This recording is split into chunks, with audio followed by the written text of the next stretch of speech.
अप्रैल 2025 current affairs देखते हैं। हाल ही में उड़ीसा सरकार द्वारा सिमलीपाल को आधिकारिक रूप से राष्ट्रीय उद्यान घोषित किया गया है। सिमलीपाल राष्ट्रीय उद्यान किस भारतीय राज्य में स्थित है? उड़ीसा में है। ये 1980 में राष्ट्रीय उद्यान घोषित किया गया था। प्रोजेक्ट टाइगर के तहत ये घोषित किया गया था। इसमें बाघ, तेंदुआ, विभिन्न प्रजातियां पाई जाती हैं। 2750 वर्ग किमी क्षेत्रफल में फैला है। अपनी मन की बात संबोधन के दौरान प्रधानमंत्री नरेंद्र मोदी ने राष्ट्रीय आपदा प्रबंधन प्राधिकरण द्वारा लॉन्च किए गए सचेत मोबाइल ऐप का उपयोग करने का आग्रह किया। सचेत ऐप का प्राथमिक कार्य क्या है? सचेत ऐप का प्राथमिक कार्य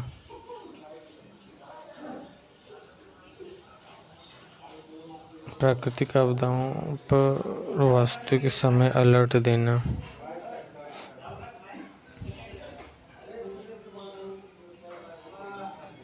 इस वर्ष 18 से 24 अप्रैल 1955 तक इंडोनेशिया के बांडुंग में आयोजित पहले एशिया अफ्रीका शिखर सम्मेलन की 17वीं वर्षगांठ है। कौन सी ऐतिहासिक सभा गुटनिरपेक्ष आंदोलन का अग्रदूत थी?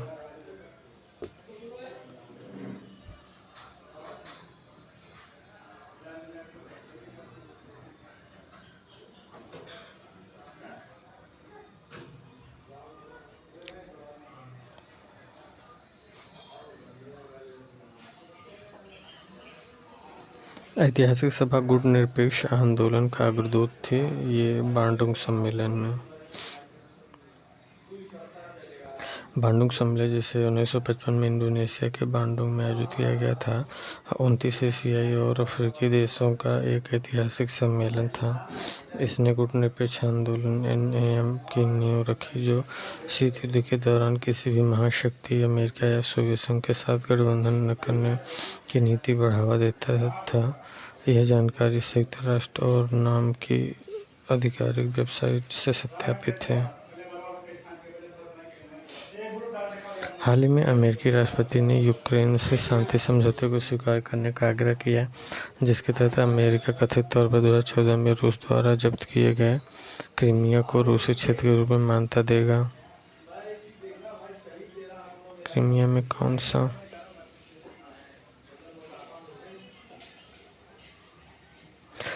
कौन सा गहन जल बंदरगाह ऐतिहासिक रूप से रूस की ब्लैक सी फ्लीट का मुख्य आधार रहा है?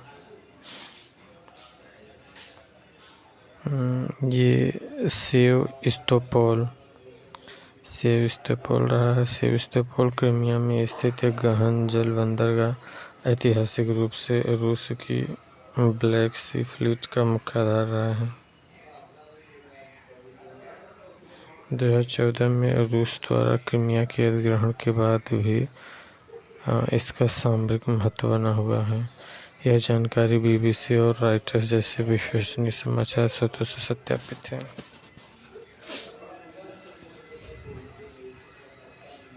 हाल ही में पहलगाम आतंकवादी हमले के प्रतिशोध में भारत ने एक प्रमुख द्विपक्षीय जल साझाकरण संधि को स्थगित करने का निर्णय लिया है। अन्य राजनयिक उपायों की घोषणा है। भारत की संधि जिक्र कर रहा है? सिंधु जल संधि 1960 में भारत पाकिस्तान के बीच हुआ था। ये विश्व बैंक की मध्यस्थता में हुआ था।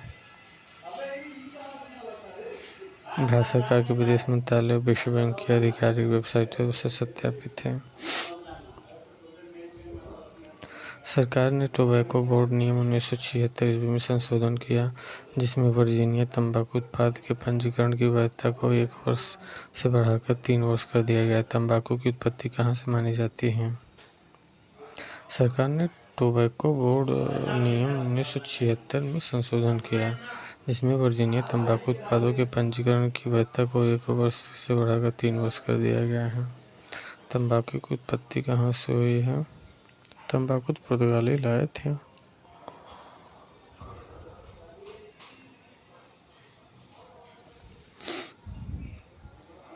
तंबाकू की उत्पत्ति दक्षिण अमेरिका से मानी जाती है, विशेष रूप से एंडीज क्षेत्र से, जहां इसे हजारों वर्षों से खेती की जाती थी।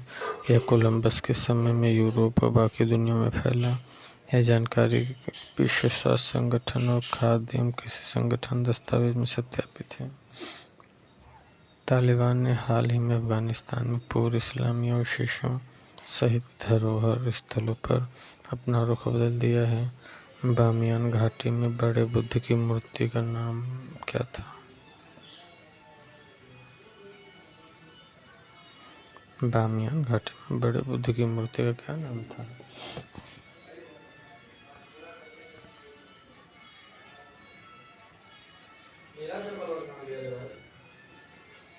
साल साल। बामियान में जो बुद्ध की मूर्ति थी साल साल के नाम से। बामियान घाटी में 2 विशाल बुद्ध मूर्तियां थीं, जिनमें से बड़ी मूर्ति का नाम साल साल था और छोटी का नाम शमामा था। ये 6ठी शताब्दी की गंधारा कला की उत्कृष्ट कृतियां थीं, जिन्हें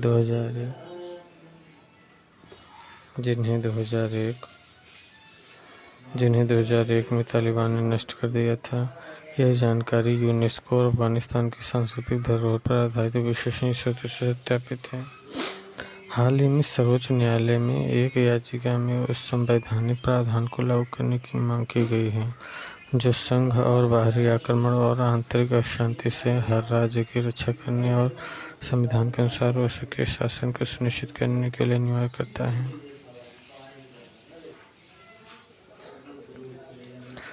अनुच्छेद 355। भारतीय संविधान के अनुच्छेद 355 केंद्र सरकार को प्रत्येक राज्य को बाहरी आक्रमण और आंतरिक अशांति से बचाने और संवैधानिक शासन सुनिश्चित करने की जिम्मेदारी देता है। 355। यह प्रावधान संघीय ढांचे में केंद्र की भूमिका को रेखांकित करता है। यह जानकारी भारत सरकार की विधायी वेबसाइट और संवैधानिक दस्तावेजों से सत्यापित है।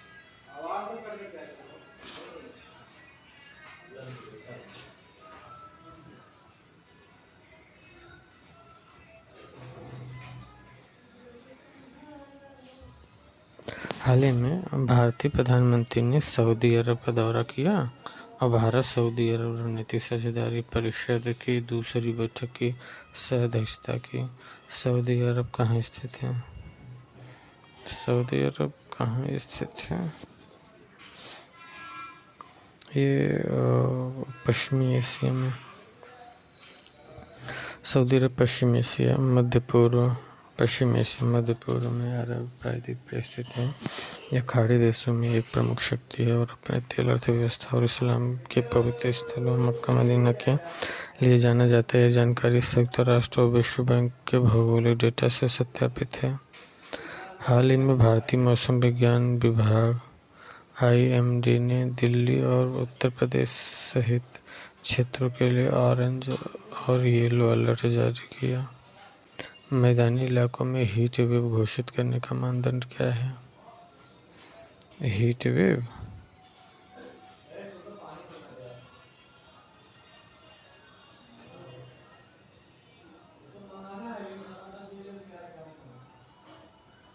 अधिकतम 40 डिग्री सेल्सियस या उससे अधिक हो जाएगा ना तो हीट वेव माना जाएगा। कम से कम 40 डिग्री सेल्सियस या उससे अधिक हो। सामान्य तापमान से 4.5 डिग्री सेल्सियस या अधिक का विचलन हो। यह जानकारी IMD की आधिकारिक वेबसाइट और मौसम विज्ञान दिशा निर्देश सत्यापित है। खादी और ग्रामोद्योग आयोग KVIC ने वित्तीय वर्ष 2024-25 में 1.70 लाख करोड़ रुपए का कारोबार दर्ज किया है। KVIC किस मंत्रालय से जुड़ा है? सूक्ष्म लघु मध्यम उद्यम मंत्रालय।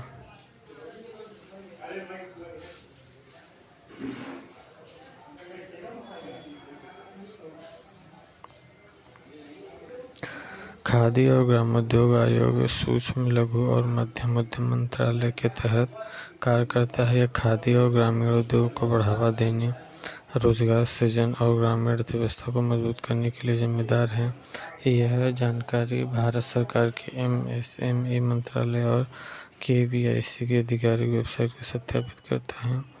मध्य प्रदेश कैबिनेट ने हाल ही में राज्य के 9 टाइगर रिजर्व में बफर जोन विकसित करने की योजना को मंजूरी दी। बफर जोन क्या है?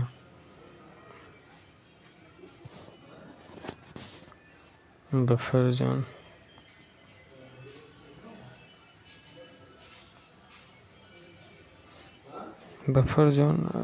transitional space surrounding the protected area with regulated human activities। Buffer zone एक संरक्षित क्षेत्र है जैसे टाइगर रिजर्व के आसपास वो क्षेत्र जहाँ मानव गतिविधियाँ विनियमित होती हैं ताकि कोर क्षेत्र में वन्यजीवों को न्यूनतम प्रभाव पड़े। या संरक्षण और मानव वन्यजीव संघर्ष को कम करने में मदद करता है। यह जानकारी भारत सरकार के पर्यावरण, वन और जलवायु परिवर्तन मंत्रालय और राष्ट्रीय बाघ संरक्षण प्राधिकरण से सत्यापित है।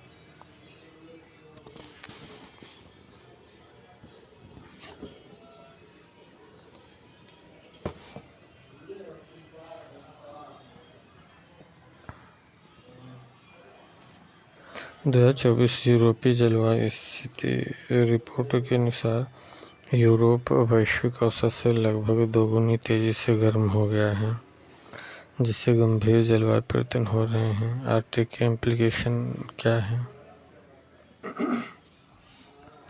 यूरोपीय जलवायु स्थिति रिपोर्ट के अनुसार यूरोप वैश्विक औसत से लगभग दोगुनी तेजी से गर्म हो गया है, जिससे गंभीर जलवायु परिवर्तन हो रहा है। आर्कटिक इम्प्लीकेशन का क्या है? आर्कटिक इम्प्लीकेशन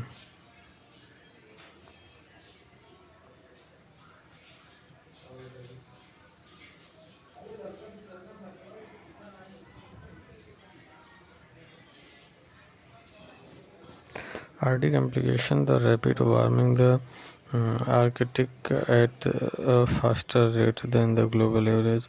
आर्कटिक इम्प्लीकेशन वो प्रक्रिया जिसमें आर्कटिक क्षेत्र में वैश्विक औसत की तुलना में तेजी से गर्म होता है। मुख्य रूप से बर्फ पिघलने, एल्बेडो प्रभाव में कमी के कारण यह जलवायु परिवर्तन का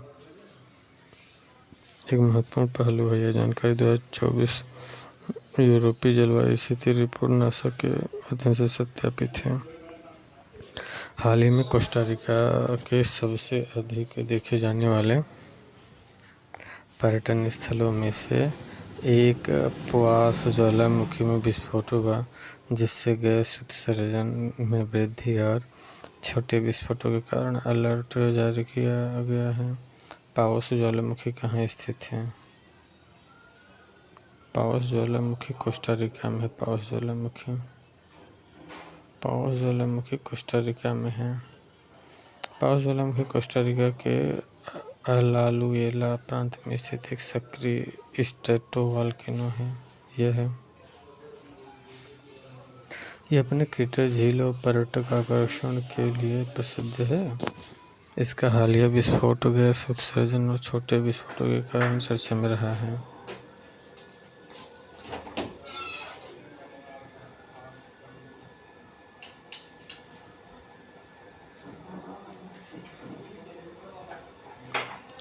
हाल ही में वित्त मंत्री ने कहा कि भारत का लक्ष्य अगले 2 दशकों में विनिर्माण क्षेत्र की जीडीपी में हिस्सेदारी 12% से बढ़ाकर 23% करना है, जो सूर्योदय उद्योगों के विकास द्वारा समर्थित है। सूर्योदय उद्योग क्या है?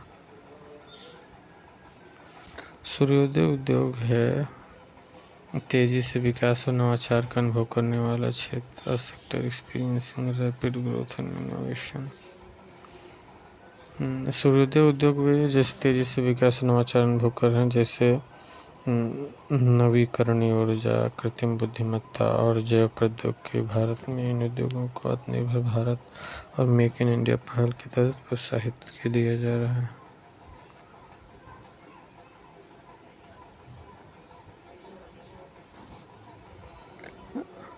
– 2019 में लॉन्च किया गया सूरत एमिशन ट्रेडिंग स्कीम किस प्रकार के प्रदूषण को नियंत्रित करने में सफल रहा? ये कड़ी पदार्थ उत्सर्जन को नियंत्रित करने में सफल रहा। सूरत एमिशन ट्रेडिंग स्कीम। सूरत एमिशन ट्रेडिंग स्कीम भारत का पहला उत्सर्जन व्यापार कार्यक्रम है जो 2019 में शुरू किया गया।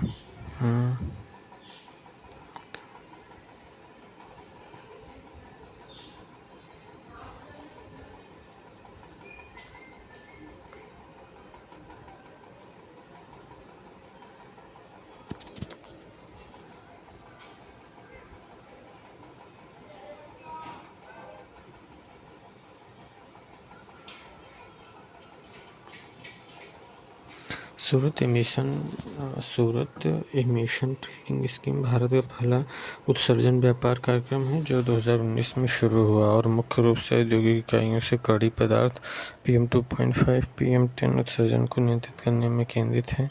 यह गुजरात प्रदूषण नियंत्रण बोर्ड द्वारा संचालित है। यह जानकारी केंद्रीय प्रदूषण नियंत्रण बोर्ड और विश्व बैंक की रिपोर्ट से सत्यापित है।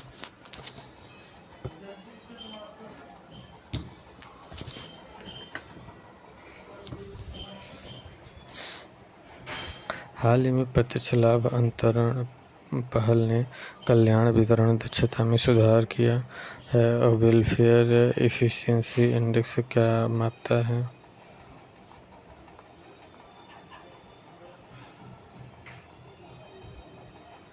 डीबीटी सिस्टम का प्रभाव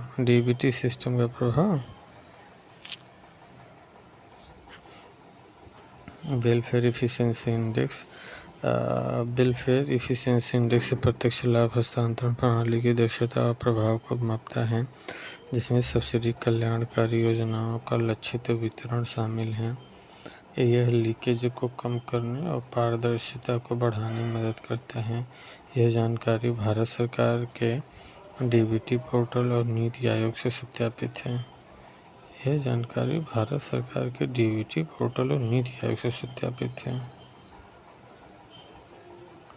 हाल ही में भारत में 24 कैरेट सोने की कीमत 10 ग्राम के लिए 1 लाख रुपए तक पहुंच गई। भारत में 24 कैरेट सोने की कीमत 10 ग्राम के लिए 1 लाख रुपए तक पहुंच गई। सोने की कीमतों में इस उछाल को बढ़ावा देने के लिए निम्नलिखित में से कौन सा कारक नहीं है?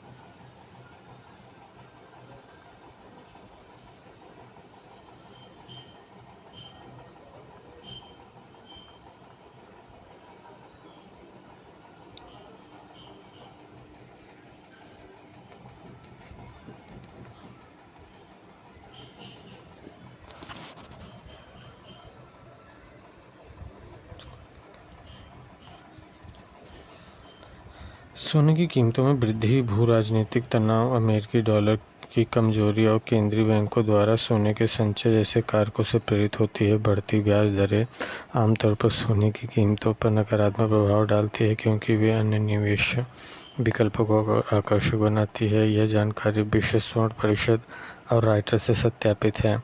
हाल ही में कोकबोरोक साहित्य परिषद ने भारतीय संविधान की 8वीं सूची में कोकबोरोक को शामिल करने की मांग की। और कोकबोरोक के मूल वक्ता कौन हैं? त्रिपुरीस।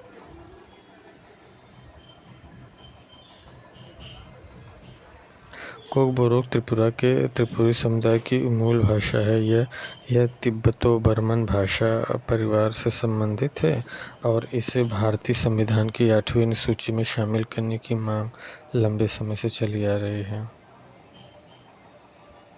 यह जानकारी भारत सरकार की जनगणना और भाषाई सर्वेक्षण से सत्यापित है।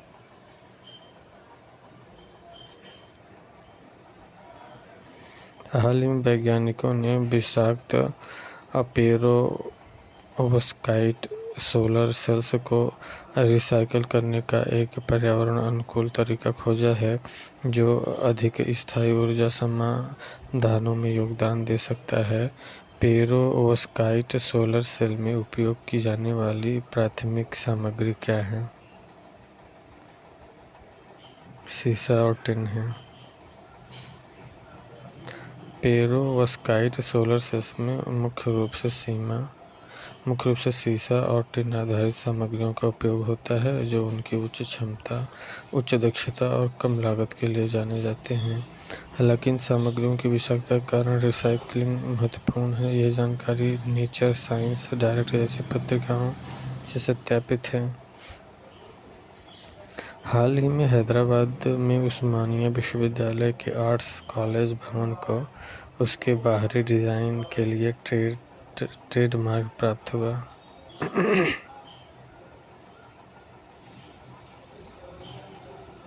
बाहरी डिज़ाइन के लिए ट्रेडमार्क प्राप्त करने वाली पहली 2 संरचना कौन सी थी?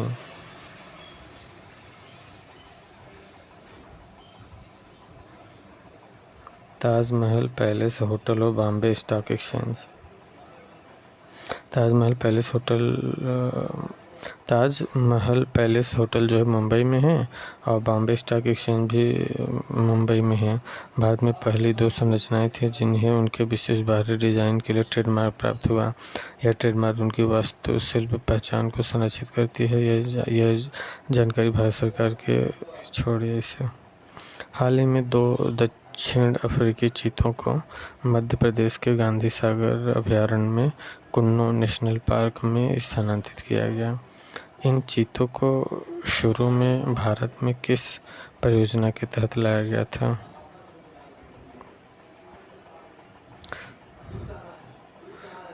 ये प्रोजेक्ट चीता के तहत लाया गया था। प्रोजेक्ट चीता के तहत ना 2022 में नामीबिया और दक्षिण अफ्रीका से कुन्नो नेशनल पार्क में लाया गया। इसका उद्देश्य जैव विविधता संरक्षण है। जानकारी राष्ट्रीय बाघ संरक्षण प्राधिकरण NTCA पर्यावरण तक सत्यापित है।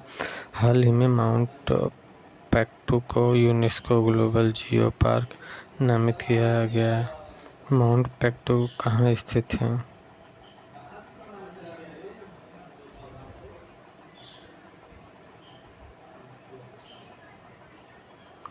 माउंट पैक्टू बैगडू उत्तर कोरिया और चीन की सीमा पर स्थित है। एक सक्रिय स्ट्रेटोवोल्केनो है जिसे उत्तर कोरिया में सांस्कृतिक और भूवैज्ञानिक महत्व के कारण यूनेस्को ग्लोबल जियो पार्क नामित किया गया है। यह जानकारी यूनेस्को की आधिकारिक वेबसाइट से सत्यापित है। हाल ही में एक नए अध्ययन से पता चला है कि जलवायु परिवर्तन के कारण व्यापक बर्फ पिघलने और द्रव्यमान पुनर्वितरण के कारण 2100 तक पृथ्वी के भौगोलिक ध्रुवों में 27 मीटर तक बदलाव हो सकता है। पृथ्वी की परिक्रमा ध्रुव के संबंध में उसकी परत के साथ उसके घूर्णन ध्रुव के आंदोलन को वर्णित करने के लिए इस्तेमाल किया जाने वाला शब्द क्या है? ध्रुवीय गति। ध्रुवीय गति पृथ्वी के घूर्णन ध्रुव के उसकी परत के सापेक्ष हल्के बदलाव संदर्भित है जो बर्फ पिघलने और द्रव्यमान पुनर्वितरण जैसे कारकों से प्रभावित होता है। और यह जानकारी NASA international earth rotation service से सत्यापित है। हाल ही में भारत ने घोषणा की कि तमिलनाडु के कल्पक्कम में स्थित पहला fast breeder nuclear reactor 500 megawatt 2026 तक चालू हो जाएगा, जो देश के 3 चरणीय परमाणु ऊर्जा कार्यक्रम के तीसरे चरण की शुरुआत को चिन्हित करता है। इस रिएक्टर के निर्माण और संचालन के लिए कौन सा संगठन स्थापित किया गया है?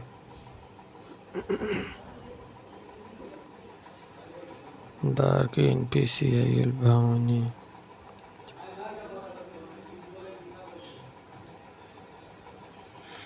भवनी भारतीय नाभिकीय विद्युत निगम लिमिटेड भवनी भारत सरकार द्वारा कल्पक्कम में फास्ट ब्रीडर रिएक्टर के निर्माण और संचालन के लिए स्थापित किया गया था। भवनी यह भारत के 3 चरणीय परमाणु ऊर्जा कार्यक्रम का हिस्सा है।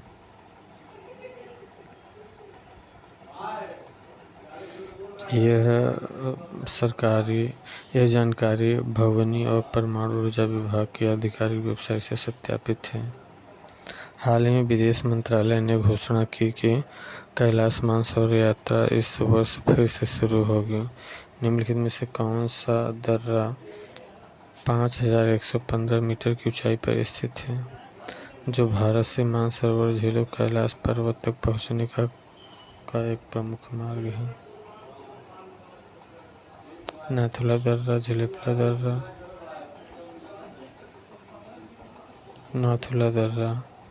नाथुला दर्रा जो सिक्किम में 5115 मीटर की ऊंचाई पर स्थित है, कैलाश मानसरोवर यात्रा के लिए प्रमुख मार्ग है। यह भारत और तिब्बत और चीन को जोड़ता है। जानकारी विदेश मंत्रालय भारतीय तीर्थयात्रा बोर्ड से सत्यापित है। हाल ही में चीन ने अमेरिका द्वारा अपने व्यापारिक साझेदारों पर पारस्परिक टैरिफ लगाने के प्रतिशोध में 7 दुर्लभ पृथ्वी तत्वों के निर्यात पर प्रतिबंध की घोषणा की है। निम्नलिखित में से कौन सा दुर्लभ पृथ्वी तत्व नहीं है?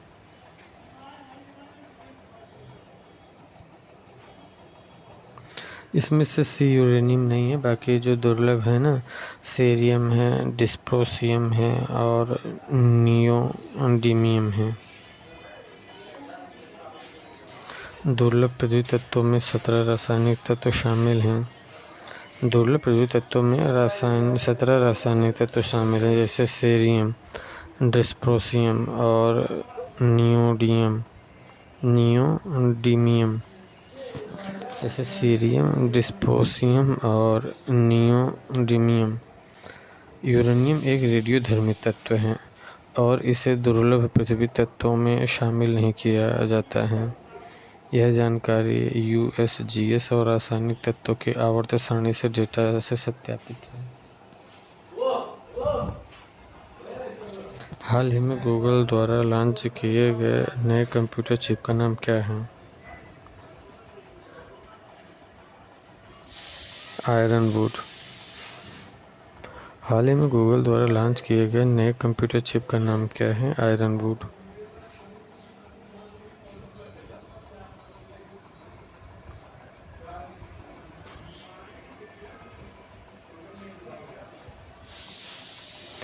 आयरनवुड गूगल का एक नया कंप्यूटर चिप है।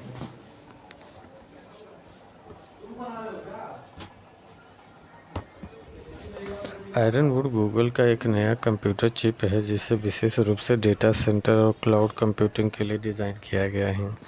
यह जानकारी गूगल क्लाउड की आधिकारिक घोषणाओं और टेक समाचार स्रोतों जैसे टेक क्रंच से सत्यापित है।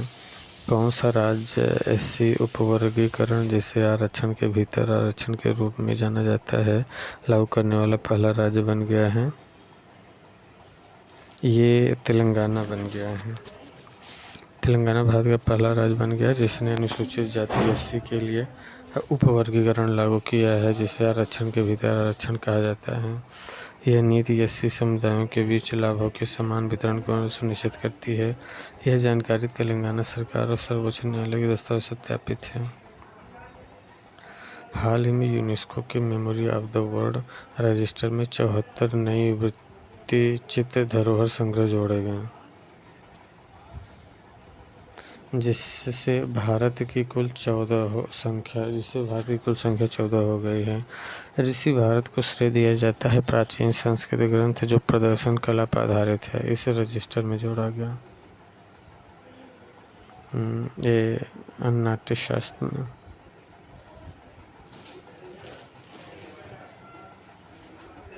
नाट्यशास्त्र जिसे ऋषि भरत ने लिखा माना जाता है। प्रदर्शन कला, नृत्य, संगीत, नाटक पर प्राचीन संस्कृत ग्रंथ हैं।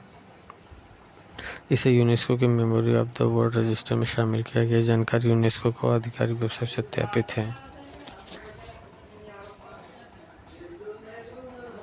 प्रधान वैज्ञानिक सलाहकार के कार्यालय द्वारा शुरू किए गए अध्ययन के अनुसार किन प्रकार के कोयले के लिए एफजीडी सिस्टम स्थापित करने की सिफारिश की गई है?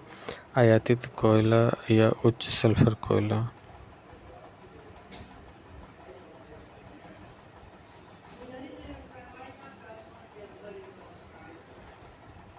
ये वही इम्पोर्टेड कोल और हाई सल्फर कोल जो है।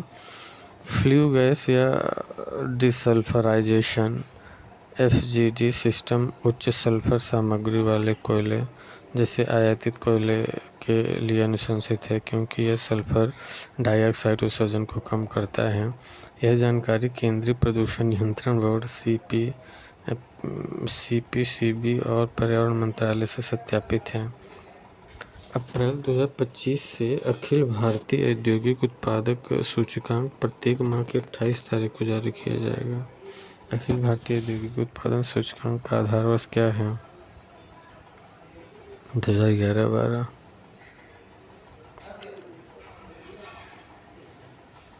अखिल भारतीय औद्योगिक उत्पादक विकास सूचकांक का आधार वर्ष 2011-12 है।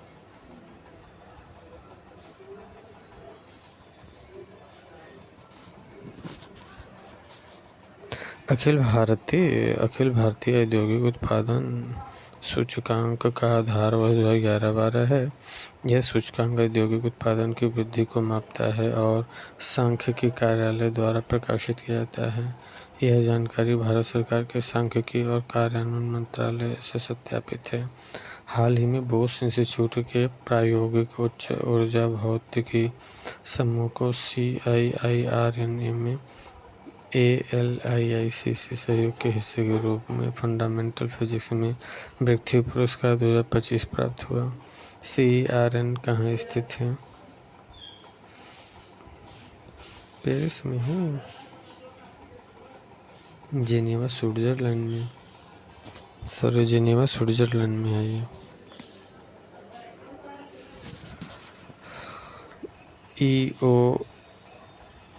CERN European organisation for nuclear research Geneva Switzerland में स्थित है। यह विश्व का सबसे बड़ा कण भौतिकी अनुसंधान केंद्र है, जहां ALICE जैसे प्रयोग किए जाते हैं। यह जानकारी CERN की आधिकारिक वेबसाइट से सत्यापित है।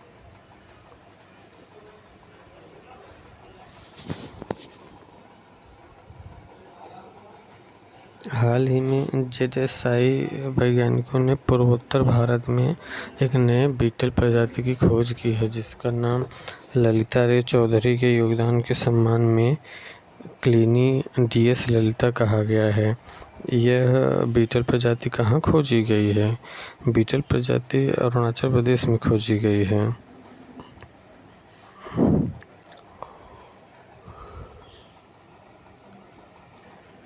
हाल ही में भारत ने अपनी पहली बीज अंकुरण डेटाबेस लॉन्च किया है, जिसका उद्देश्य किसानों, वैज्ञानिकों और वनपालों को जलवायु लचीली कृषि, वानिकी और पारिस्थितिकी पुनर्स्थापना के लिए सही प्रजातियों का चयन करने में मदद करना है।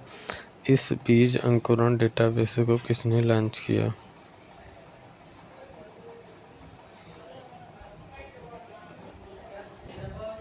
विश्व भर में टीके वितरण सुनिश्चित करना।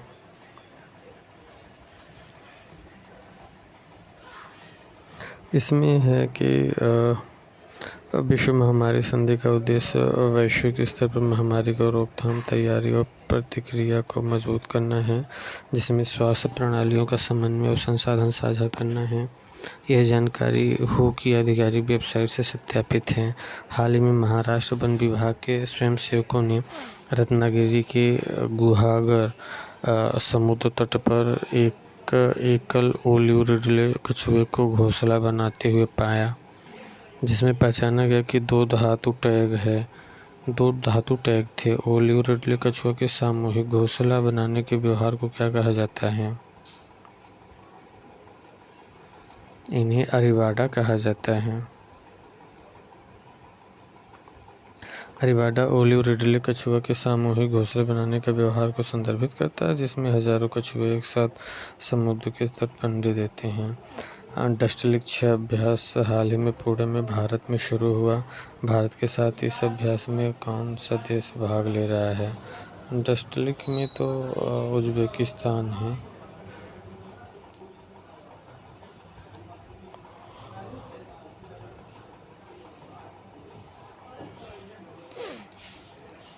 भारतीय मसाला अनुसंधान संस्थान ने मसाला और पाउडरिंग उद्योग के लिए डिज़ाइन किया गया एक नया हल्दी किस्म IISR सूर्या पेश किया। IISR सूर्या की प्राथमिक विशेषता क्या है?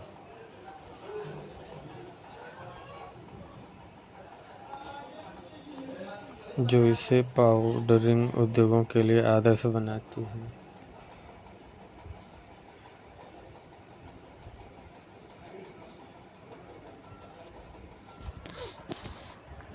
जैसे पाउडरिंग उद्योगों के लिए आदर्श बनाती हैं। उच्च औषधि ये क्या है कि पाउडरिंग के उद्योग के लिए जो आदर्श बनाती है वो क्या है? वो हल्के रंग का प्रकंद है। IISR सूर्या हल्दी की एक नई किस्म है जिसके हल्के रंग के प्रकंद राइजोम इसे मसाला और पाउडरिंग उद्योग के लिए आदर्श बनाते हैं। यह जानकारी भारतीय मसाला अनुसंधान संस्थान IISR और ICAR से सत्यापित है। WTO के ग्लोबल ट्रेड आउटलुक और स्टैटिस्टिक्स 2025 रिपोर्ट के अनुसार 2025 में विश्व व्यापार मात्रा में 0.2% की कमी की भविष्यवाणी की गई। 2025 में निर्यात में सबसे अधिक कमी की उम्मीद किस क्षेत्र से है?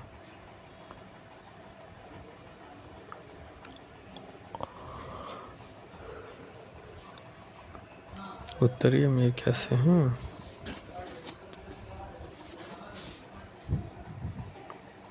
विश्व व्यापार संगठन WTO की 2025 रिपोर्ट के अनुसार उत्तरी अमेरिका को 2025 में निर्यात में सबसे अधिक कमी का सामना करना पड़ सकता है, जो वैश्विक व्यापार युद्धों और टैरिफ नीतियों के कारण है। यह जानकारी WTO की आधिकारिक वेबसाइट से सत्यापित है।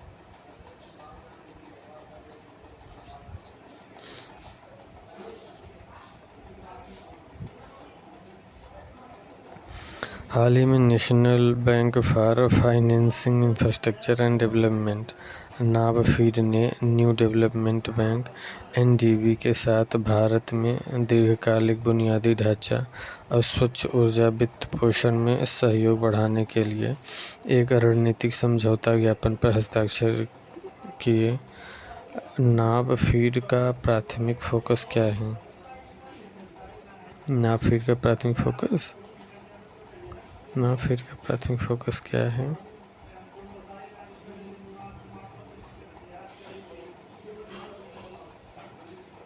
Financing long term infrastructure projects across India. NABARD जो है भारत में दीर्घकालिक बुनियादी ढांचा परियोजना के वित्त पोषण के लिए 2021 में स्थापित एक विकास वित्त संस्थान है। यह जानकारी नाबार्ड और वित्त मंत्रालय की आधिकारिक वेबसाइट सत्यापित है। हाल ही में इलेक्ट्रॉनिक्स और सूचना प्रौद्योगिकी मंत्रालय MEIT ने इलेक्ट्रॉनिक्स कंपोनेंट्स मैन्युफैक्चरिंग स्कीम का अधिसूचित किया। इस योजना का प्राथमिक उद्देश्य क्या है? इस योजना का प्राथमिक उद्देश्य है निष्क्रिय इलेक्ट्रॉनिक घटकों के निर्माण को बढ़ावा देना है।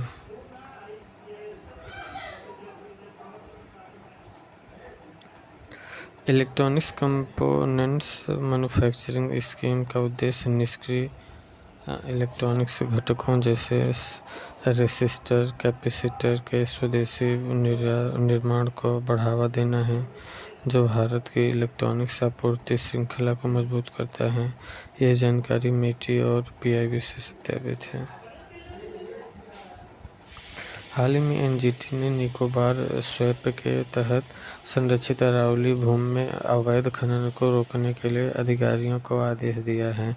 अरावली रेंज का सबसे ऊंचा शिखर गुरु शिखर किस राज्य में है? राजस्थान में है। 1722 मीटर ऊंचा है। हाल ही में शिपिंग मंत्रालय ने गोवा में मांडवी नदी के साथ राष्ट्रीय जलमार्ग 68 पर जेटी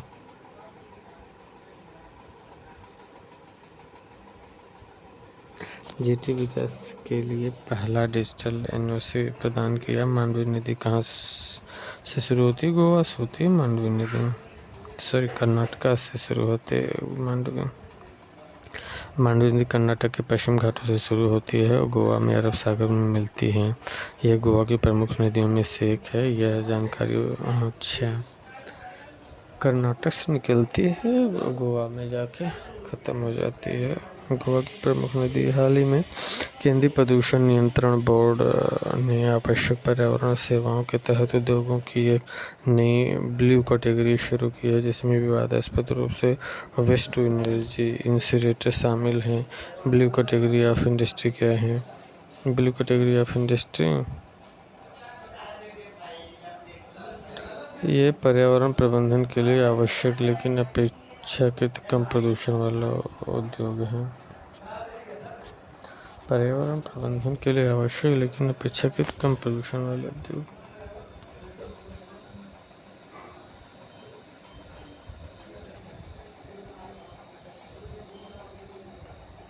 सीपीसीबी की ब्लू कैटेगरी में वे उद्योग शामिल हैं जो पर्यावरण प्रबंधन के लिए आवश्यक हैं, जैसे वेस्ट टू एनर्जी इंसिनरेटर, लेकिन अपेक्षाकृत कम प्रदूषण उत्पन्न करते हैं।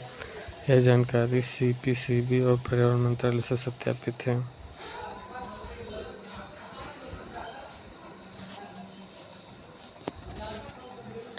IUCN द्वारा पहली बार किए गए ग्रीन स्टेटस आकलन के अनुसार शेर पैंथेरा लियो की वर्तमान ग्रीन स्टेटस क्या है? ये काफ़ी हद तक समाप्त हो गया है।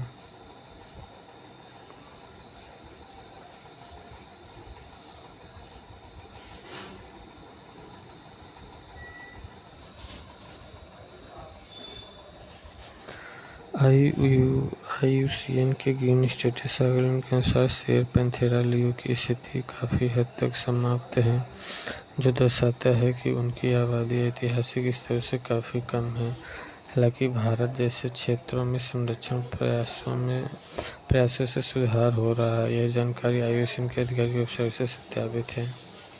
केंद्र सरकार के संशोधित MSME वर्गीकरण मानदंडों के तहत 1 अप्रैल से प्रभावी माइक्रो उद्यम के लिए नया निवेश सीमा क्या है? 2.5 करोड़।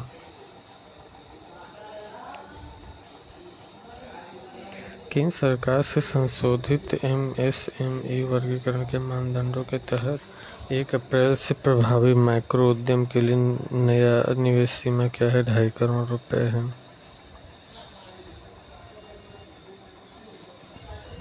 संशोधित MSME वर्गीकरण के तहत माइक्रो उद्यम की निवेश सीमा 2.5 करोड़ रुपए और वार्षिक टर्नओवर 5 करोड़ रुपए तक है। यह जानकारी MSME मंत्रालय और PIB से सत्यापित है। हाल ही में एक फैसले में सर्वोच्च न्यायालय ने तमिलनाडु के राज्यपाल RN रवि द्वारा 10 विधेयकों को राष्ट्रपति के लिए आरक्षित करने की कार्रवाई को अवैध घोषित किया। संविधान के किस अनुच्छेद के तहत राज्यपालों को विधेयक से निपटने की शक्ति, जिसमें सहमति देना, असहमति रोकना या विधेयकों को राष्ट्रपति के लिए आरक्षित करना शामिल है आता है? ये अनुच्छेद 200 के तहत।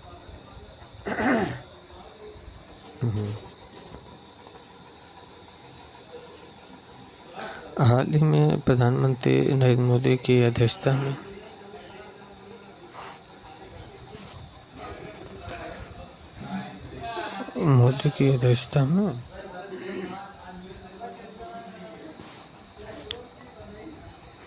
प्रधानमंत्री नरेंद्र मोदी की अध्यक्षता में एक कैबिनेट समिति ने फ्रांस से 26 नौसैनिक राफेल लड़ाकू जेट खरीदने के प्रस्ताव को मंजूरी दी। राष्ट्रीय सुरक्षा से संबंधित प्रस्तावों, जिसमें रक्षा खरीद निर्णय शामिल है, को मंजूरी दी।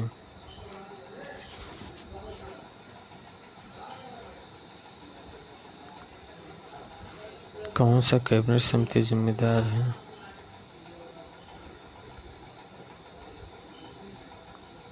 सुरक्षा पर कैबिनेट समिति।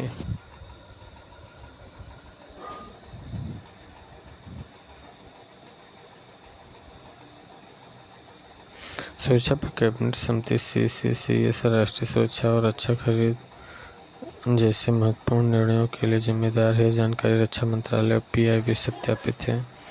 भारतीय रिजर्व बैंक की मौद्रिक नीति समिति ने हाल ही में रेपो रेट को 25 आधार अंक कम करके 6% कर दिया है। साथ ही अमेरिका के पारस्परिक टैरिफ के कारण वैश्विक व्यापार युद्धों से उत्पन्न अनिश्चितताओं का हवाला देते हुए 5-ईयर FY 2026 तक के लिए विकास पूर्वानुमान 6.7% से घटाकर 6.5% किया है। रेपो रेट क्या है?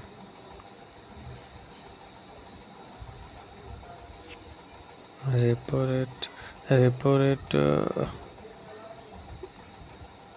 RBI द्वारा वाणिज्यिक बैंकों से धन उधार लेने के लिए लिया जाने वाला ब्याज दर। RBI द्वारा वाणिज्यिक बैंकों से धन उधार लेने के लिए लिया जाने वाला ब्याज दर।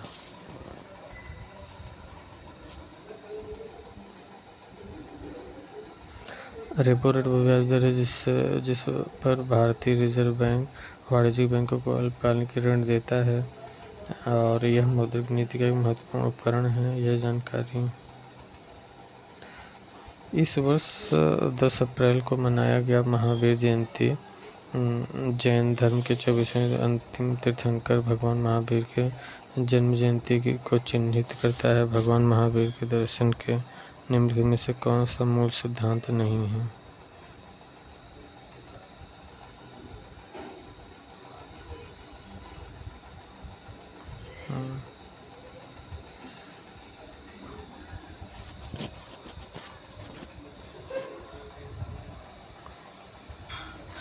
कर्म, कार्य और परिणाम।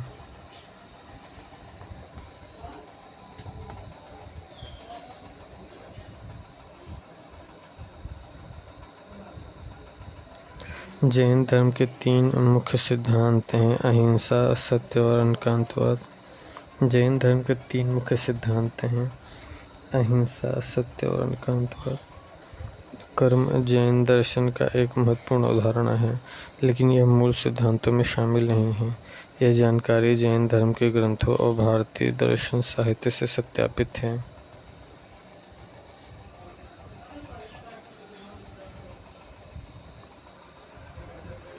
स्विगी को पेशेवर कर कटौती नियमों का कथित रूप से पालन न करने के लिए महाराष्ट्र सरकार ने 7.59 करोड़ रुपए की कर मांग का सामना करना पड़ रहा है। निम्नलिखित में से कौन सा कर पेशेवर कर है?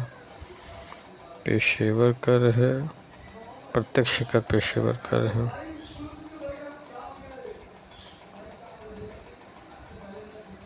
पेशेवर कर एक प्रत्यक्ष कर है जो व्यक्तियों या पेशेवरों की आय पर राज्य सरकारों द्वारा लगाया जाता है। यह संविधान अनुच्छेद 276 के तहत लागू है। यह जानकारी वित्त मंत्रालय महाराष्ट्र सरकार की कर नीतियों से सत्यापित है। 9 अप्रैल 2025 को राष्ट्रपति द्रौपदी मुर्मू 29 वर्षों में स्लोवाकिया का दौरा करने वाली पहली भारतीय राष्ट्रपति बनी। निम्नलिखित में से कौन सा स्लोवाकिया का पड़ोसी देश नहीं है?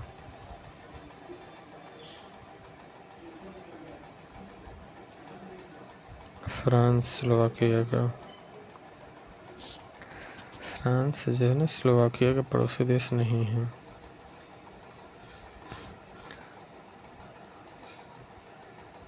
स्लोवाकिया के पड़ोसी पोलैंड, यूक्रेन, हंगरी।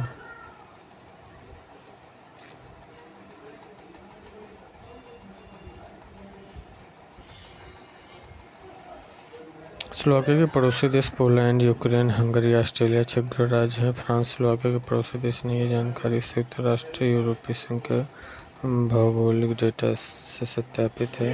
हाल ही में सरकार ने जूविन नामक एक डिजिटल मंच पेश किया है, जिससे देश भर में रेबीज रोधी टीके और सांप के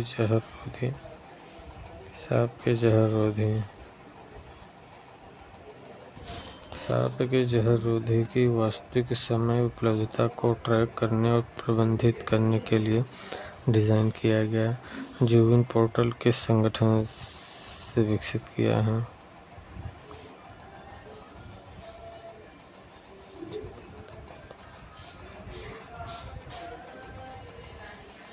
राष्ट्रीय रोग नियंत्रण केंद्र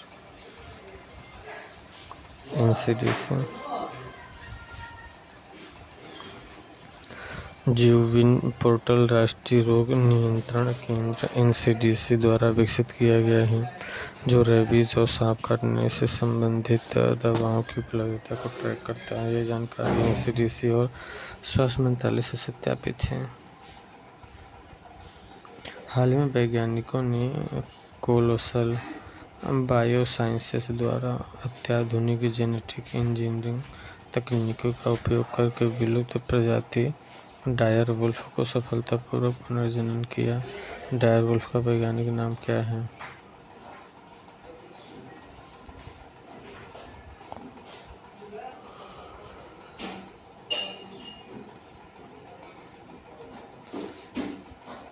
इनोसाइन डायरस नाम है।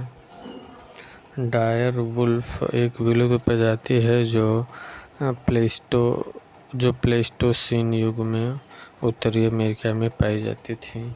कोलोसल बायोसाइंसेज ने जेनेटिक इंजीनियरिंग के माध्यम से इसे पुनर्जन्म करने का दावा किया है। यह जानकारी वैज्ञानिक पत्रिकाओं और कोलोसल बायोसाइंसेज की वेबसाइट से सत्यापित है।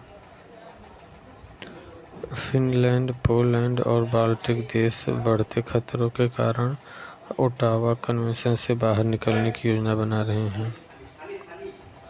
ओटावा कन्वेंशन किस पर प्रतिबंध लगाता है? ओटावा देश जो है ना, ओटावा कन्वेंशन जो है use of anti personal landmine को प्रतिबंधित करता है। Ottawa convention anti personal landmines के उपयोग, भंडारण, उत्पादन, हस्तांतरण पर प्रतिबंध लगाता है। जानकारी संयुक्त राष्ट्र ओटावा कन्वेंशन की आधिकारिक वेबसाइट पर सत्यापित है। प्रधानमंत्री मोदी ने हाल ही में अनुराधापुरा में जयाश्री महाबोधि मंदिर का दौरा किया। श्रीलंका में बोधि वृक्ष की टहनी किसके द्वारा लाई गई मानी जाती है?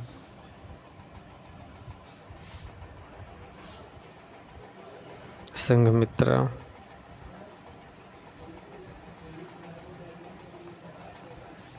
संघमित्रा सम्राट अशोक की पुत्री ने बोध गया से बोधि वृक्ष की टहनी श्रीलंका लाई। संघमित्रा सम्राट अशोक की पुत्री ने बोध गया से बोधि वृक्ष की टहनी श्रीलंका लाई, जिसे अनुराधापुरा में जया श्री महाबोधि के रूप में पूजा जाता है। यह जानकारी श्रीलंका के बौद्ध ग्रंथों और यूनेस्को से सत्यापित है। हाल ही में गुजरात के अमलसाद चीकू को इसकी अनूठी गुणवत्ता और मजबूत क्षेत्रीय पहचान के लिए जीआई टैग प्राप्त हुआ है। इस फल का सबसे बड़ा उत्पादन जिला कौन सा है? नवसारी जिला गुजरात में चीकू सपोटा का सबसे बड़ा उत्पादन होता है। चीकू ना अमलसाद चीकू अपनी मिठास गुणवत्ता के लिए प्रसिद्ध है। प्रधानमंत्री नरेंद्र मोदी ने रामनवमी पर नया पंबन ब्रिज का उद्घाटन किया। इस वर्टिकल लिफ्ट समुद्री पुल का निर्माण किस संगठन ने किया?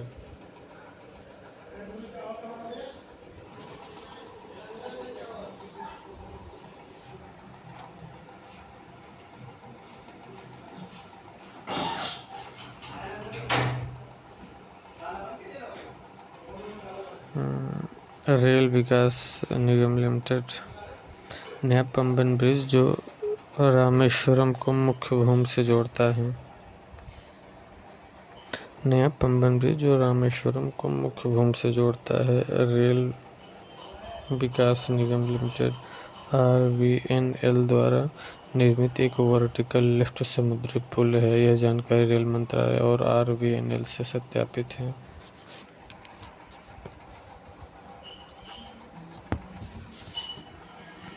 हाल ही में भारत ने प्रधानमंत्री के 6वें बिम्स्टेक शिखर सम्मेलन के लिए थाईलैंड की यात्रा के दौरान थाई सरकार द्वारा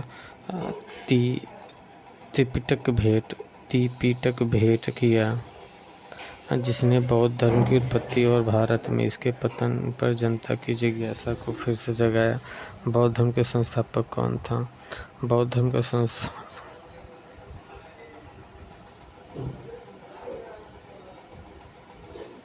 सिद्धार्थ गौतम, महात्मा बुद्ध। सिद्धार्थ गौतम जिन्हें गौतम बुद्ध के नाम से जाना जाता है, बौद्ध धर्म के संस्थापक हैं। उन्होंने 6वीं शताब्दी ईसा पूर्व में बोध गया में ज्ञान प्राप्त किया। यह जानकारी बौद्ध ग्रंथों यूनेस्को सत्यापित है। UNCTAD technology and innovation report 2025 के अनुसार निजी AI निवेशन में भारत का वैश्विक रैंक क्या है? 10वां है। UNCTAD कि 2025 के वर्ष भारत निजी कृत्रिम बुद्धिमत्ता एआई निवेश में 10वें स्थान पर है, जो इस क्षेत्र में भारत की बढ़ती क्षमता को दर्शाता है। यह जानकारी अंकटाट की आधिकारिक वेबसाइट सत्यापित है। केरल के किस जनजातीय हस्तशिल्प को हाल ही में भौगोलिक संकेत जीआई टैग से प्राप्त हुआ?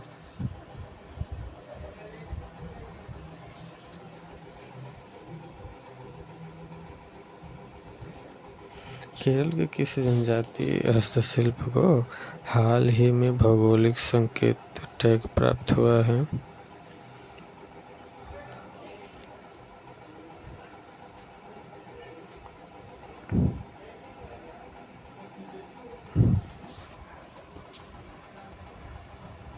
कन्नडिप्पाया केरल के जनजातीय समुदायों द्वारा बनाया गया एक पारंपरिक हस्तशिल्प को हाल ही में जीआई टैग मिला है। यह जानकारी जीआई रजिस्ट्री और केरल सरकार से सत्यापित है।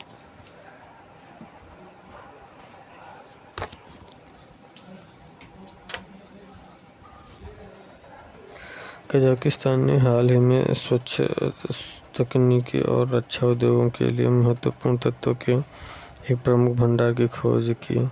यह तत्वों का समूह कौन?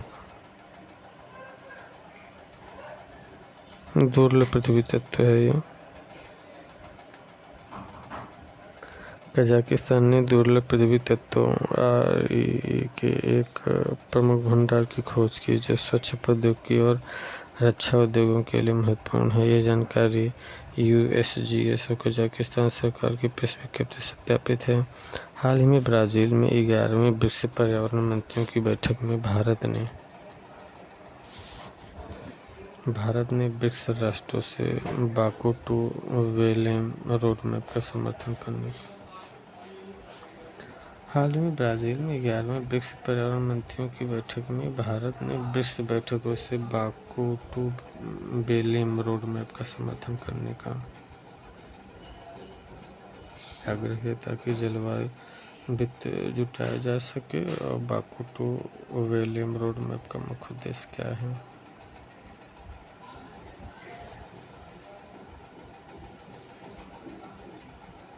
विकासशील देशों में जलवायु कार्रवाई के लिए 2035 तक प्रति वर्ष $1.3 ट्रिलियन जुटाना है।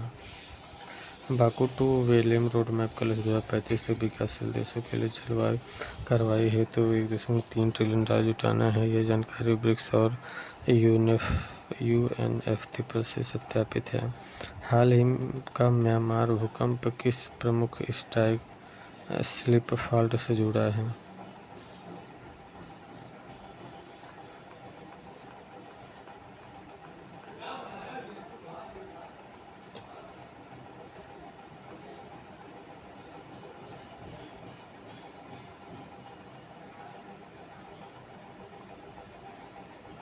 सागाइंग फॉल्ट म्यांमार में एक प्रमुख स्ट्राइक स्लिप फॉल्ट है, जो भूकंपीय गतिविधियों के लिए जिम्मेदार है। यह जानकारी यूएसजीएस और म्यांमार भूवैज्ञानिक सर्वेक्षण से सत्यापित है। बृहस्पति पर ग्रेट रेड स्पॉट के नए अवलोकनों से आश्चर्यजनक वायुमंडलीय गतिविधियों का पता चलता है। ग्रेट रेड स्पॉट किस प्रकार का तूफान है? ग्रेट रेड जो है ना, एंटी साइक्लोन प्रकार का तूफान है। ग्रेट रेड स्पॉट बृहस्पति पर एक विशाल एंटी साइक्लोन तूफान है, जो उच्च दबाव क्षेत्र में दक्षिणावर्त घूमता है। यह नासा के जूनो मिशन सत्यापित है। हाल ही में भारत और चिली ने व्यापक आर्थिक साझेदारी समझौतों के लिए बातचीत शुरू करने पर सहमति व्यक्त की। चिली की सबसे लंबी नदी कौन सी है? चिली की सबसे लंबी नदी डिलोआ है।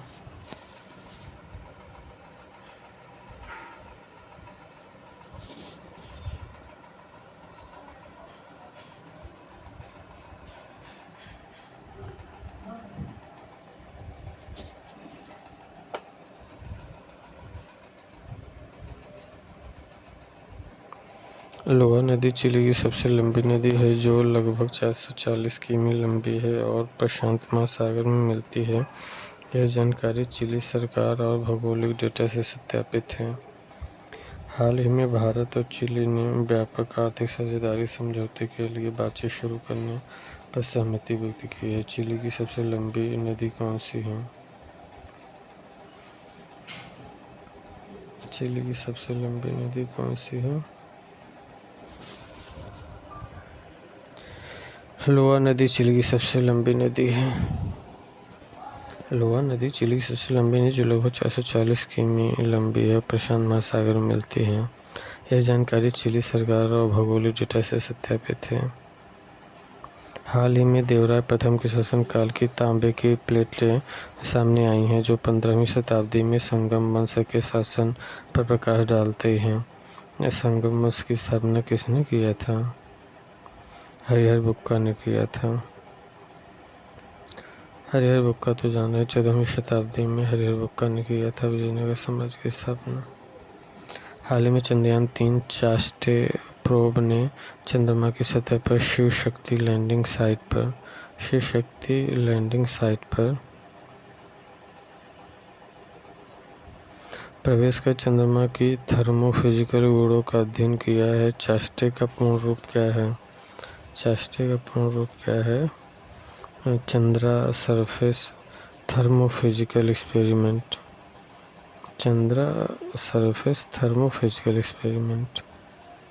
चास्टे चंद्रयान 3 का एक प्रोब है जो चंद्रमा की सतह के तापमान और थर्मल गुणों का अध्ययन करता है। यह जानकारी इसरो की आधिकारिक वेबसाइट से सत्यापित। हाल ही में सिलिकॉन वैली में वाइब कोडिंग शब्द एक चर्चित शब्द बन गया है। वाइब कोडिंग का मुख्य अवधारणा क्या है?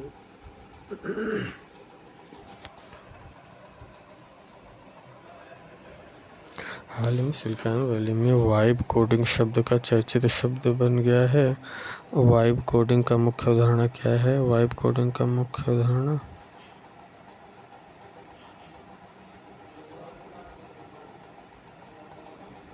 प्राकृतिक भाषा संकेतों के माध्यम से एआई का उपयोग करके पूरे ऐप कोड को उत्पन्न करना है। प्राकृतिक भाषा संकेतों के माध्यम से एआई का उपयोग करके पूरे ऐप कोड को उत्पन्न करना है। वाइब कोडिंग एक नई अवधारणा है। वाइब कोडिंग एक नई अवधारणा है जिसमें डेवलपर्स प्राकृतिक भाषा संकेतों के माध्यम से एआई का उपयोग करके पूरे ऐप कोड को तेजी से उत्पन्न करते हैं। यह जानकारी टेकक्रंच और सिलिकॉन वैली की तकनीकी रिपोर्टों से सत्यापित है। हाल ही में आर्कटिक क्षेत्र में बढ़ते तनावों के बीच आर्कटिक काउंसिल खबरों में था। आर्कटिक काउंसिल में कितने सदस्य देश हैं? 8।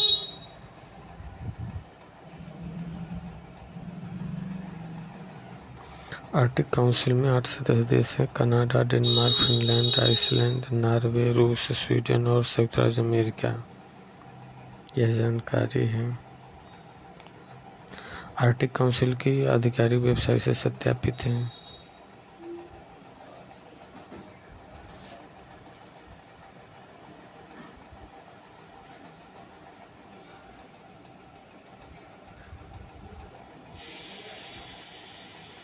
हाल ही में नागरहोल नेशनल पार्क और टाइगर रिजर्व के कोर क्षेत्र में भूमि अनुदान को लेकर चिंताएं उठी, जिसने पर्यावरणविदों और वन अधिकारियों का विरोध शुरू किया।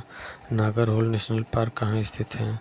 नागरहोल कर्नाटक में है। नागरहोल नेशनल पार्क कर्नाटक में कोडागु और मैसूर जिलों में स्थित है। यह प्रोजेक्ट टाइगर का हिस्सा है और अपनी जैव विविधता के लिए प्रसिद्ध है। यह जानकारी एनटीसीए और कर्नाटक वन विभाग से सत्यापित है।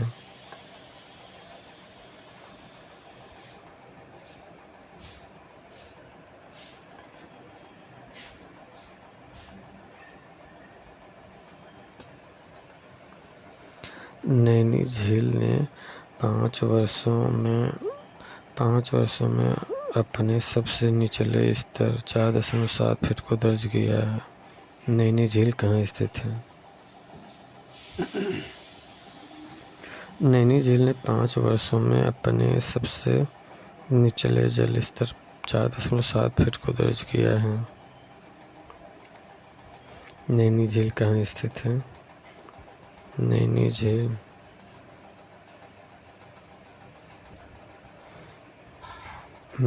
झील उत्तराखंड में है।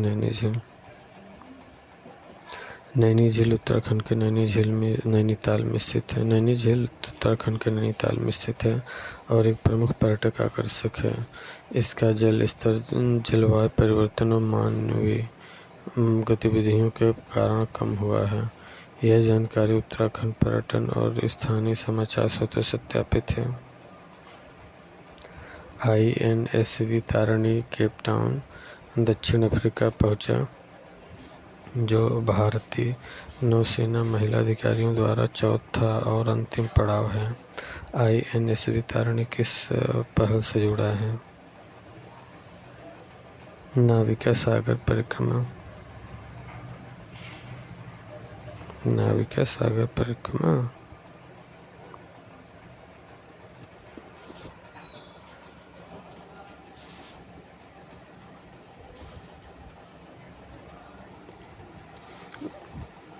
नाविका सागर परिक्रमा भारतीय नौसेना की एक पहल है जिसमें महिला अधिकारी INSV तारिणी पर विश्व भ्रमण करती है। यह जानकारी भारतीय नौसेना और रक्षा मंत्रालय से सत्यापित है। हाल ही में इंडिया बायो इकोनॉमी रिपोर्ट जारी किया है, जिसमें बायो इकोनॉमी की संभावित वृद्धि का उल्लेख किया गया है। बायो इकोनॉमी किससे संदर्भित है? बायो इकोनॉमी औद्योगिक उद्देश्यों के लिए पौधों और जानवरों जैसे जैविक संसाधनों का उपयोग। औद्योगिक उद्देश्यों के लिए पौधों और जानवरों जैसे जैविक संसाधनों का उपयोग।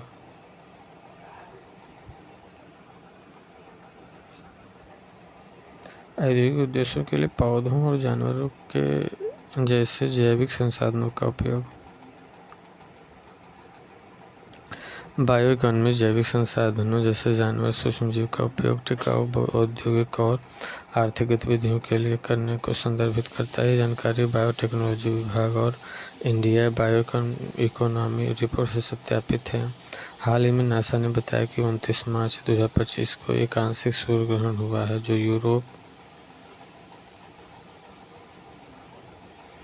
यूरोप, उत्तर पश्चिमी अफ्रीका, ग्रीनलैंड और आइसलैंड में दिखाई दिया है। आंशिक सूर्य ग्रहण क्या है?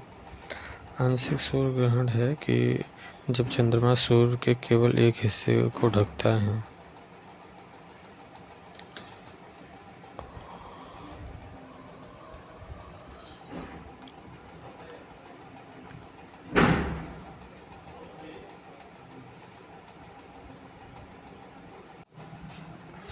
हाल ही में एक प्राणी सर्वेक्षण में केरल के करीमपुझा वन्यजीव अभयारण्य में ओडोनिट्स तितलियों और पक्षियों की 63 नई प्रजातियों की सूचना दी गई। करीमपुझा किस बायोस्फीयर रिजर्व का हिस्सा है? करीमपुझा किस बायोस्फीयर रिजर्व का हिस्सा है? नीलगिरी बायोस्फीयर रिजर्व का। करीमपुझा वन्यजीव अभयारण्य केरल में नीलगिरी बायोस्फीयर रिजर्व का हिस्सा, जो तमिलनाडु, केरल, कर्नाटक में फैला हुआ है। हाल ही में लोकसभा ने आनंद गुजरात में त्रिभुवन सहकारी विश्वविद्यालय स्थापित करने के लिए एक विधेयक को मंजूरी दी। भारत में सहकारी आंदोलन का पिता किसे माना जाता है? सहकारी आंदोलन का पिता त्रिभुवनदास पटेल। त्रिभुवनदास पटेल को भारत में सहकारी आंदोलन का पिता माना जाता है। त्रिभुवनदास पटेल को भारत में सहकारी आंदोलन का पिता।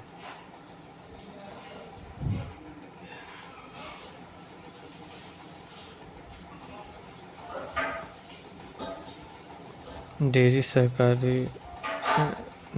सहकारी के लिए उनके योगदान के लिए यह जानकारी अमूल और गुजरात सरकार से सत्यापित है। हाल ही में विदेशी निवेशकों से जानवरों से फुली एक्सेसिबल रूट के माध्यम से भारतीय बॉन्ड में 51,730 करोड़ रुपए से अधिक का निवेश किया है। इसके बावजूद कि वे भारतीय शेयर बाजार में भारी बिकवाली कर रहे हैं, फुली एक्सेसिबल रूट का मुख्य उद्देश्य क्या है? विदेशी निवेशकों को निर्दिष्ट भारतीय सरकारी प्रतिभूतियों तक अप्रतिबंधित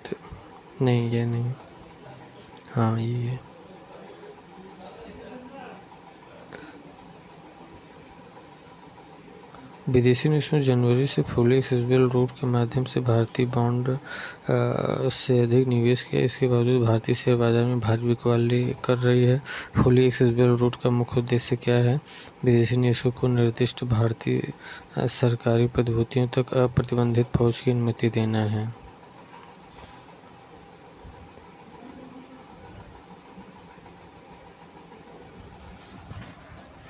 फुली एक्सेसिबल रूट विदेशी निवेशकों को निर्दिष्ट भारतीय सरकारी प्रतिभूतियों में बिना किसी सीमा के निवेश करने की अनुमति देता है। यह जानकारी RBI और वित्त मंत्रालय से सत्यापित है। हाल ही में पर्यावरण, वन, जलवायु परिवर्तन मंत्रालय ने ग्रीन गैस उत्सर्जन तीव्रता लक्ष्य नियम 2025 अधिसूचित किए। ये नियम किस तारीख को अधिसूचित किए गए हैं?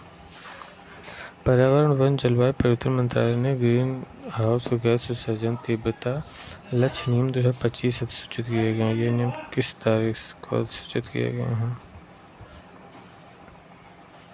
16 अप्रैल 2025 को।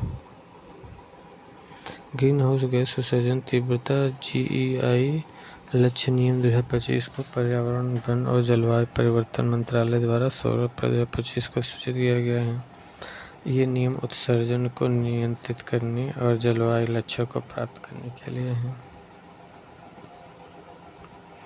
हाल ही में लोकसभा में वक्फ संशोधन अधिनियम 2025 पारित हुआ। इस अधिनियम से संबंधित मुख्य बहस क्या थी?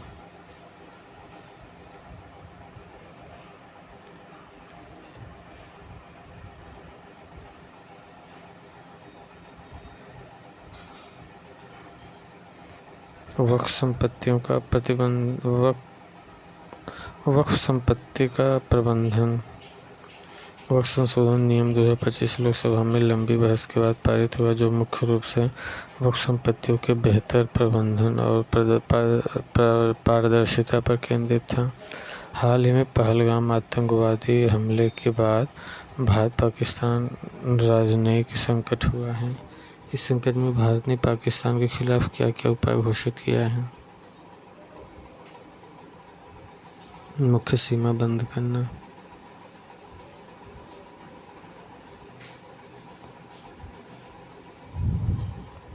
ये सब जानते हैं। हाल ही में भारत के पहले वर्टिकल लिफ्ट समुद्री पुल का उद्घाटन हुआ। ये चिनाब नदी पे है ना, रामेश्वरम पुल, यही रामेश्वरम पुल। वर्टिकल लिफ्ट समुद्री पुल रामेश्वरम। अप्रैल 2025 में भारत ने म्यांमार और थाईलैंड की सहायता के लिए किस ऑपरेशन की शुरुआत की? म्यांमार में तो ऑपरेशन ब्रह्मा हुआ था भाई, म्यांमार और थाईलैंड के बीच ऑपरेशन ब्रह्मा।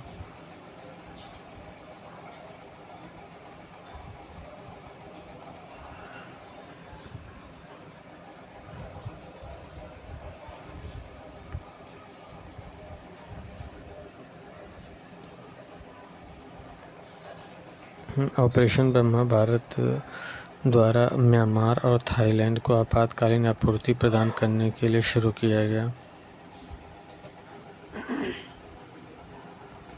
ऑपरेशन ब्रह्मा भारत द्वारा म्यांमार और थाईलैंड को आपातकालीन आपूर्ति प्रदान करने के लिए शुरू किया गया। 19 अप्रैल 2025 को भारत के पहले उपग्रह आर्यभट्ट ने कितने वर्ष पूरे किए हैं? भारत के पहले उपग्रह आर्यभट्ट ने कितने वर्ष पूरे किए हैं? 50 वर्ष किए पूरे। आर्यभट्ट भारत का पहला उपग्रह 19 अप्रैल 1975 को लॉन्च हुआ था और 1925 में इसके 50 वर्ष पूरे हुए।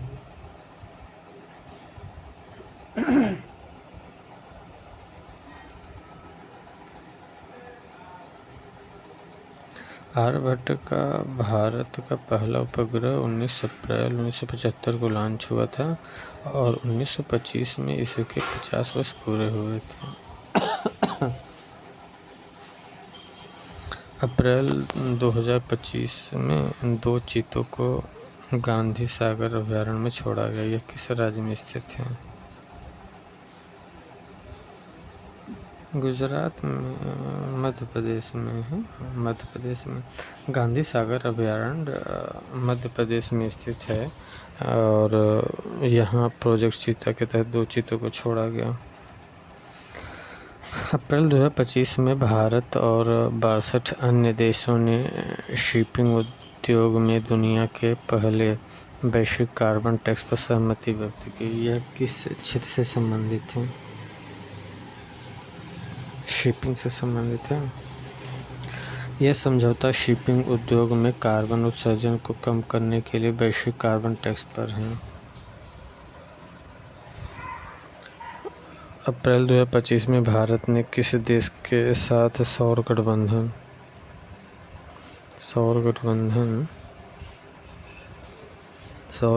के तहत सौर ऊर्जा परियोजना के लिए एक नया समझौता किया?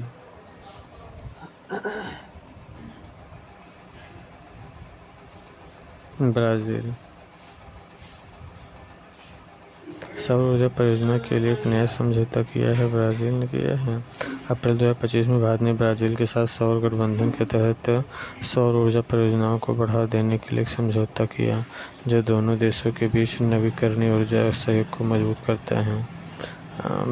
विश्व स्वास्थ्य दिवस अप्रैल 2025 में किस तारीख को मनाया गया है? विश्व स्वास्थ्य दिवस अप्रैल 2025 को 7 अप्रैल को मनाया जाता है। स्वास्थ्य दिवस। चिकित्सा दिवस बिधान चंद्र राय के जन्म। विश्व स्वास्थ्य दिवस 7 अप्रैल को मनाया गया, जो वैश्विक स्वास्थ्य जागरूकता पर केंद्रित है। अप्रैल 2025 में भारत ने आयुष्मान भारत योजना के तहत कितने अतिरिक्त लाभार्थियों को शामिल करने की घोषणा किया? 6 करोड़ लोगों को। अप्रैल 2025 में भारत सरकार ने आयुष्मान भारत योजना के तहत 6 करोड़ अतिरिक्त लाभार्थियों को शामिल करने की घोषणा की, जिसका उद्देश्य स्वास्थ्य बीमा कवरेज का विस्तार है। अप्रैल 2025 में भारतीय अंतरिक्ष अनुसंधान संगठन इसरो ने किस नए उपग्रह को लॉन्च किया, जो जलवायु परिवर्तन की निगरानी के लिए समर्पित है? जलवायु परिवर्तन की निगरानी के लिए ये क्लाइमसैट 1 अप्रैल 2025 में इसरो द्वारा लॉन्च किया गया एक उपग्रह है, जो जलवायु परिवर्तन और पर्यावरण निगरानी के लिए डिज़ाइन किया गया। अप्रैल 2025 में भारत ने अमेरिका के साथ व्यापार वार्ता में क्या फोकस किया? अप्रैल 2025 में भारत ने अमेरिका के साथ व्यापार वार्ता में क्या फोकस किया? टैरिफ कम करना। भारत ने अमेरिका के साथ टैरिफ संबंधी वार्ता की, जिसका उद्देश्य द्विपक्षीय व्यापार को बढ़ावा देना है। अप्रैल 2025 में भारत ने किस नए मिशन को लॉन्च किया है, जो डिजिटल शिक्षा को बढ़ावा देने के लिए शुरू किया गया?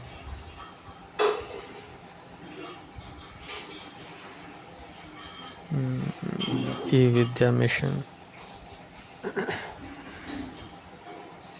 ई-विद्या मिशन अप्रैल 2025 में शुरू किया गया डिजिटल शिक्षा को बढ़ावा देने और ग्रामीण क्षेत्रों में ऑनलाइन शिक्षा की पहुंच सुनिश्चित करने के लिए है। अप्रैल 2025 में ISSF विश्व कप 2025 में भारत ने कौन सा स्थान प्राप्त किया है? 3रा स्थान किया ISSF में। ISSF विश्व कप 2025 में भारत ने 3रा स्थान प्राप्त किया, जो भारतीय निशानेबाजों की उत्कृष्टता को दर्शाता है। विश्व मलेरिया दिवस अप्रैल 2025 में किस तारीख को मनाया गया?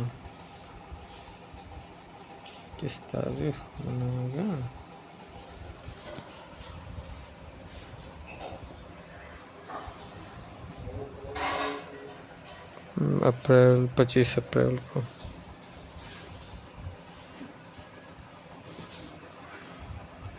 विश्व मलेरिया दिवस 25 अप्रैल को मनाया जाता है, जो मलेरिया उन्मूलन और जागरूकता केंद्रित है। अप्रैल 2025 में भारत ने किस देश के साथ मेक इन इंडिया पहल के तहत रक्षा उपकरणों के सह उत्पादन के लिए समझौता किया? अप्रैल 2025 में भारत ने किस देश के साथ मेक इन इंडिया के तहत रक्षा उपकरणों के तहत सह उत्पादन के लिए समझौता किया? संयुक्त राज्य अमेरिका के साथ। अप्रैल 2025 में भारत ने मेक इन इंडिया के तहत संयुक्त राज्य अमेरिका के साथ उपकरणों के सह उत्पादन के लिए समझौता किया है। अप्रैल 2025 में भारत ने म्यांमार और थाईलैंड को आपातकालीन आपूर्ति प्रदान की। यह किस ऑपरेशन ब्रह्मा हुई? अप्रैल 2025 में भारत ने किस नए रेल परियोजना का उद्घाटन किया जो जम्मू कश्मीर को शेष भारत से जोड़ती है? उधमपुर श्रीनगर बारामूला नहीं, Chenab rail bridge. Chenab rail bridge है। चिनाब रेल ब्रिज अप्रैल 2025 में उद्घाटित जम्मू कश्मीर को शेष भारत से जोड़ने वाली एक महत्वपूर्ण रेल परियोजना है, जो विश्व का सबसे ऊंचा रेलवे पुल है। अप्रैल 2025 में अंतर्राष्ट्रीय फैक्ट चेकिंग दिवस किस तारीख को मनाया जाता है? अंतर्राष्ट्रीय फैक्ट चेकिंग दिवस 2 अप्रैल को। अंतर्राष्ट्रीय फैक्ट चेकिंग दिवस 2 अप्रैल को मनाया जाता है, जो गलत सूचनाओं की जागरूकता फैलाता है। और अप्रैल 2025 में अंतर्राष्ट्रीय माइन अवेयरनेस दिवस किस तारीख को मनाया गया? माइन अवेयरनेस दिवस मनाया गया 4 अप्रैल को। अंतर्राष्ट्रीय माइन अवेयरनेस दिवस 4 अप्रैल को मनाया जाता है, जो बारूदी सुरंगों के खतरों के प्रति जागरूक करता है। माइन अवेयरनेस दिवस। Thank you.